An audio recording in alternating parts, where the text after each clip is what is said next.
strats, Falcons apbren are not shy to bring him out here and now.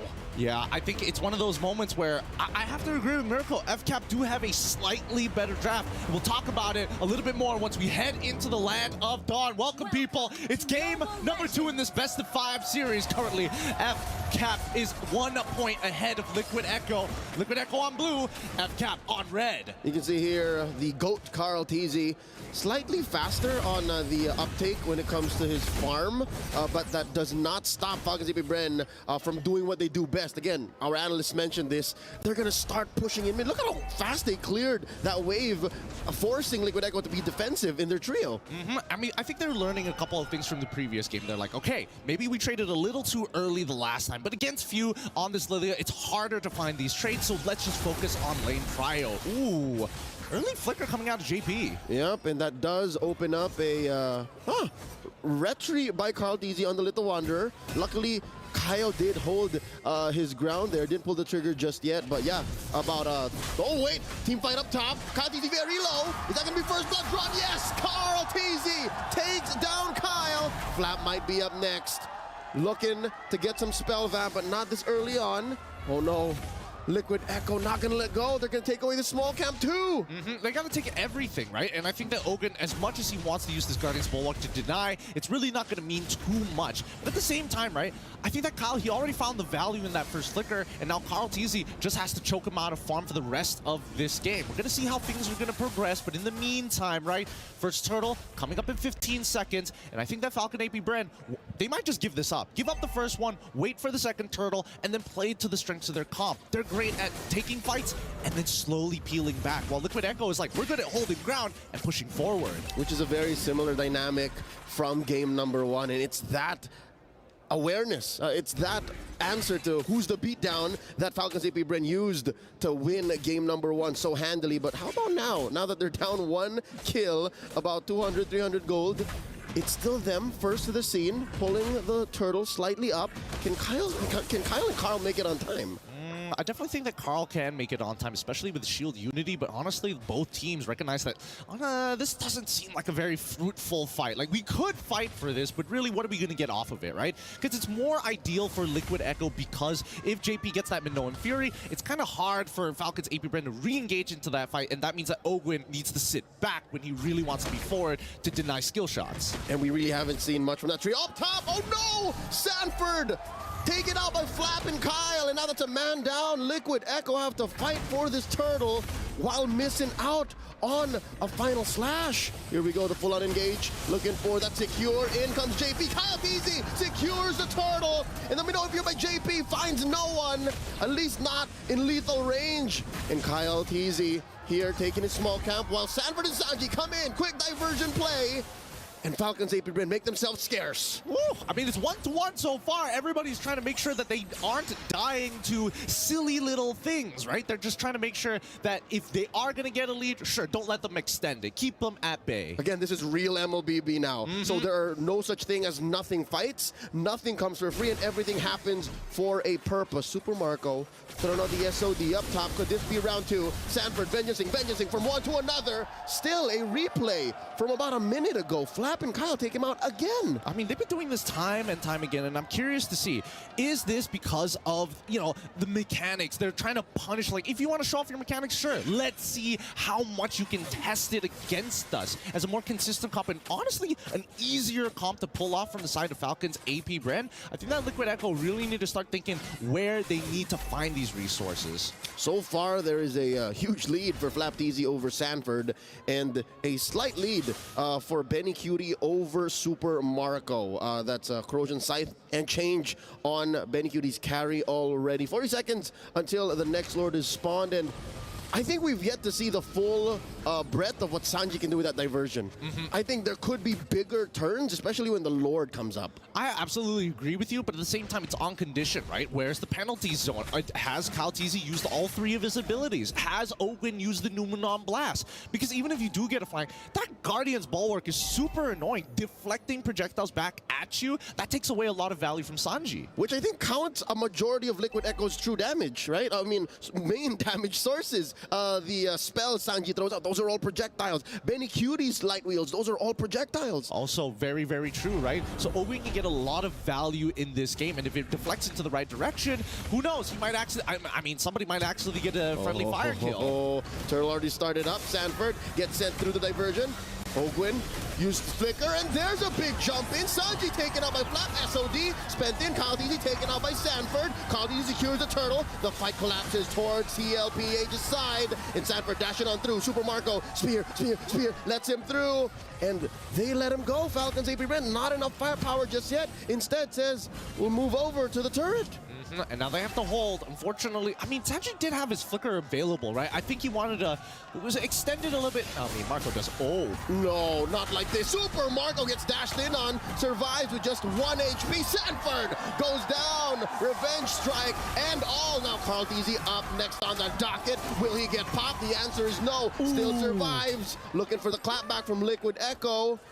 They're both backing off. Yep, great peel from Sanji and JP. JP's waiting for that yin-yang reaction to occur, and then he jumps on in. Let's look at that replay one more time, right? Because Super Marco here, honestly, I definitely felt like he should have died, but you can see that everybody were blocking the projectiles from Carl Teasy, meaning that only Sanford was capable of taking him out. And when the Purify occurs, it also gets rid of that demonic mark, so he doesn't get a reset. Yep, looking at the gold lane per lane, so far, it's the same story. What I'm thinking here is Liquid Echo, they're just banking on Benny Cutie. He's the only one with a true lead over his lane mate. And if it comes down to it, that might be what matters, really. Benny Cutie versus Super Marco. I think Few is going to play a role in that as well, right? Like Sanji, a little bit less because of Ogwen, but nothing really stops Few. If Carl Teasy is too far, he's going to really struggle to get out of there once the Ice Queen wand is built, and the only person who can really force out that Black Shoes is going to be Sanford, or maybe even JP. You never count out idle na mga kids. Few has been quiet here in this game, and maybe even better than the Julian he played from game 1. He easily takes control of these bushes. Look at that. He denies Carl Teasy vision. I mean, Carl Teasy still got the Litho Wander at the end of the day, so he spots both of them. He knows Ogwen's in that bush on top of it all. And in the meantime, just notice that despite Kyle, hey, I'm already 0-2, but I have 3 assists, and if you just supercharge me a little bit more, I might be able to one-shot Sanji. Final turtle up, less than half health. In comes Carl Teasy with the Ignite, finds a Flap Teasy. Turtle here approaching retry range. The penalty zone coming in. Kyle Teasy still secures the SOD, finds all of it. Final slash taken on Kyle Teasy, and now Falcons apbren retreating. The diversion sends 3 in. Liquid Echo are on a stampede. They try to take down Ogwen, but the Bulwark will keep him alive. Oh my but maybe God. only for a second longer. Ogwen barely up. Carl Teasy finds his man. And now Flap Teasy cleaning up. 3v1, can he do it? He doesn't have the abilities. He's eventually going to fall unless he gets a trade back. Oh! He gets at least one before he goes down! But Carl Teasy ends it anyways. Now here comes Flap pushing all that remains from Liquid Echo out of their jungle. Let's see how that all went for TLPH's way. I mean, look at this. They clumped up too close together, and I think that JP, after he does the initial jump in, he needs to get back out. The execution is really, it stacks up the more damage you take, so make sure that when you get tagged by it, just minimize your trade. Just back up. Take 1 step back. Not to mention the spell vamp from all of those targets. So he got maybe a little bit more HP that allowed for him for 1 more strike to get that kill regardless. 5-5, 24K to 23. Here's a diversion. I wonder if Kyle knows. I mean, JP already showed himself, and Sanji's going to open up that map to see Kyle Teasy in that bush. In terms of items, Flap Teasy, the fact that he's gone for these Queen's Wings, he knows that he's going to be deep in the sauce. Yep, and now he picked up the War Axe at 5-1-0. This isn't the usual situation you see a Terizla in. Again, he's a very low econ hero, but when he has the items, and when you put on a hero, or a player, rather, such as the Filipino cannon Flap, you end up with this. And he's strong. He's really, really strong. The only one who can really deal with him right now is Benny QT. Now with the War Axe, it's going to be even more devastating. It's like, oh, you commit everything onto him. He's still fighting. He gets 1 big hit, and everybody, it just maxes out his War Axe, and Sanji, he's like, please don't make me flicker. But the question is, do you really want that kind of situation? Don't you want all the farm and all the gold on a scaling hero. Terizla caps.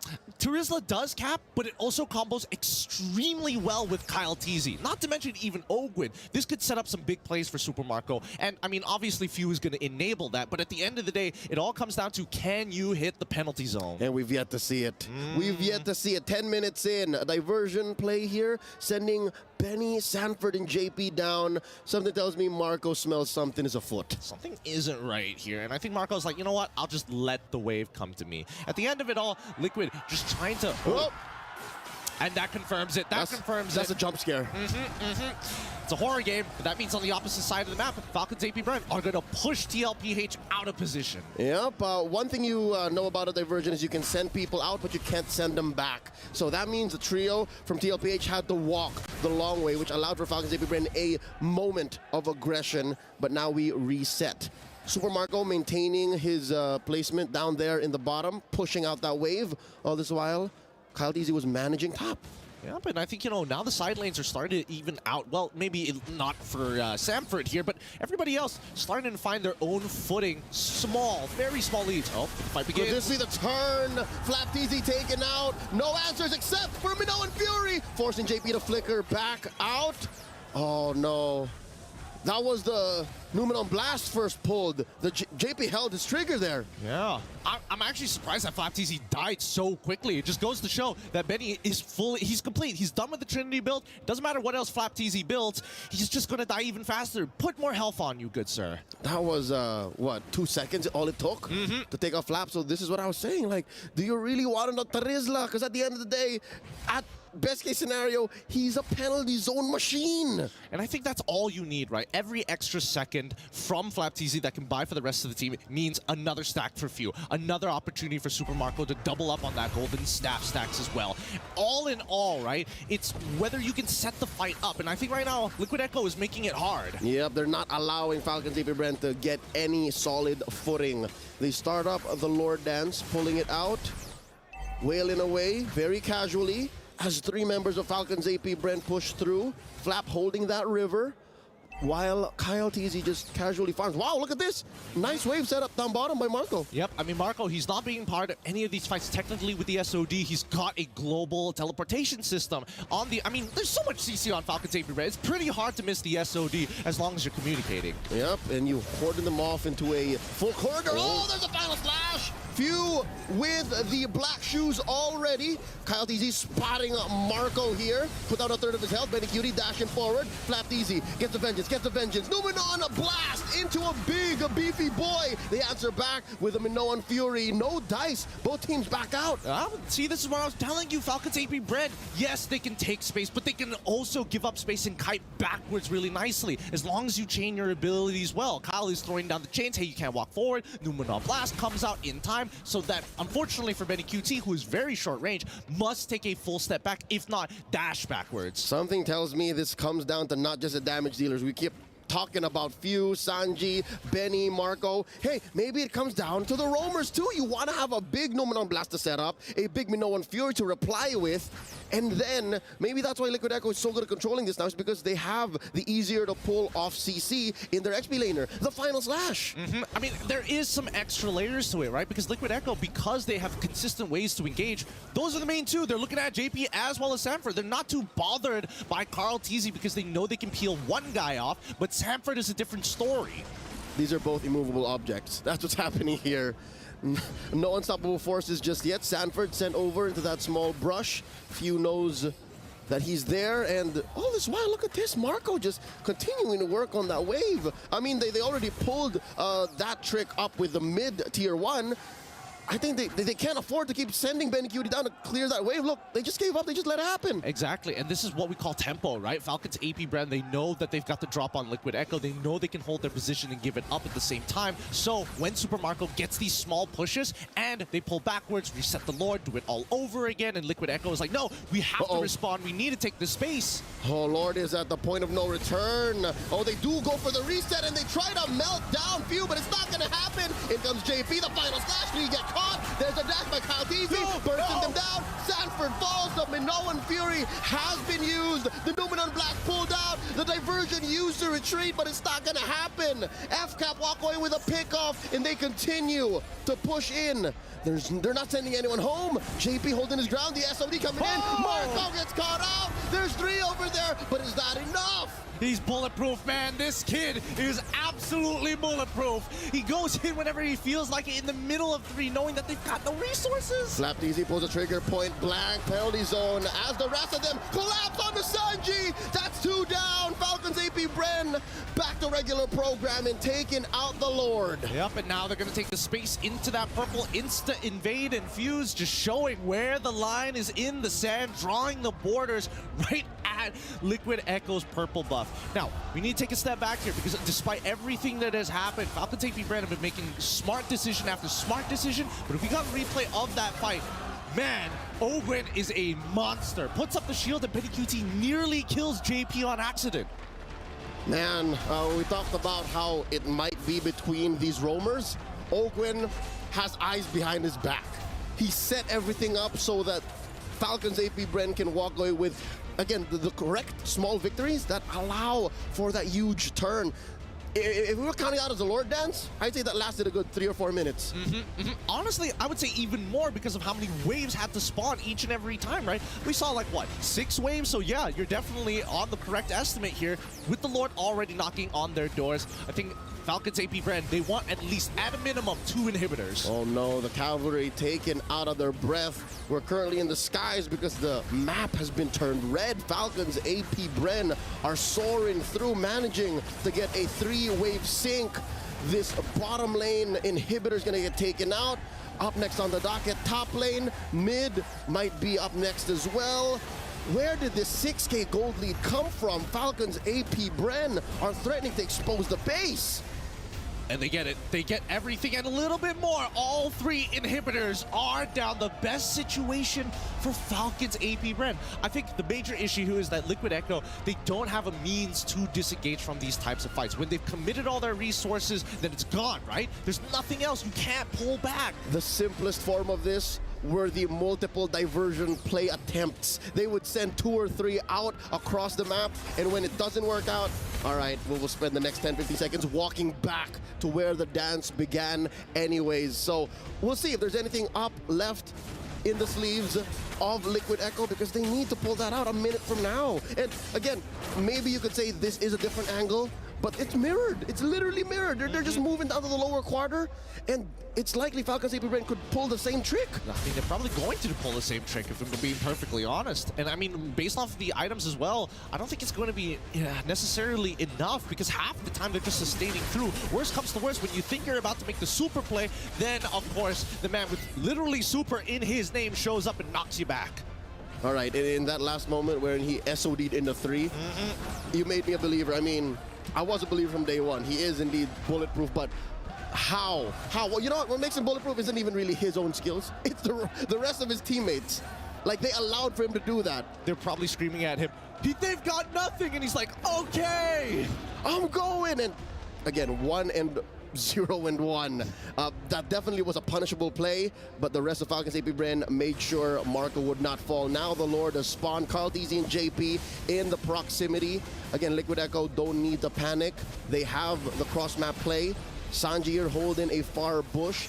And the rest of Falcons AP Bren looking to, again, put up a barrier. It's a huge box they're playing with. Marco wailing away at the Lord. They're going to help to go. Carl TZ with the steal! Carl TZ with the steal! The Numenon Blast keeps him in place. They are going to punish him. He's still alive, rolling out. His immortality still intact. Down goes Sanji. The Minoan Fury spent in. Few from the side lanes here. JP taken out. Oh, here we go. Winter Crown spent. Few gets taken up by Marco. Benny traded out 2. And they're still going. They're still going. 2 left for Liquid Echo to defend. And they're counting bodies. Down goes Kautizi. His immortality popped. it's possible they could look the others. Sanford down. It's a wipeout. Falcons AP Bren at match point. FCAP is here. Falcons are here. They've done such good work in truly stretching TLPH like pizza dough on that match. Now in match point, this is a huge sigh of relief for the FCAP fans.